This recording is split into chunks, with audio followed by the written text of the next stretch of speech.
You ask Tiger to solve. This deals with linear equations with one unknown. The final result is x equals -6. Let's solve it step by step.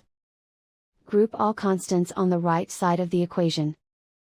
Subtract 7 from both sides. Simplify the arithmetic.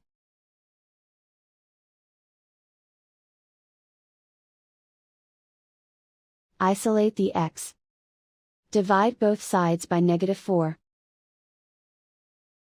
Cancel out the negatives. Simplify the fraction. Move the negative sign from the denominator to the numerator. Find the greatest common factor of the numerator and denominator.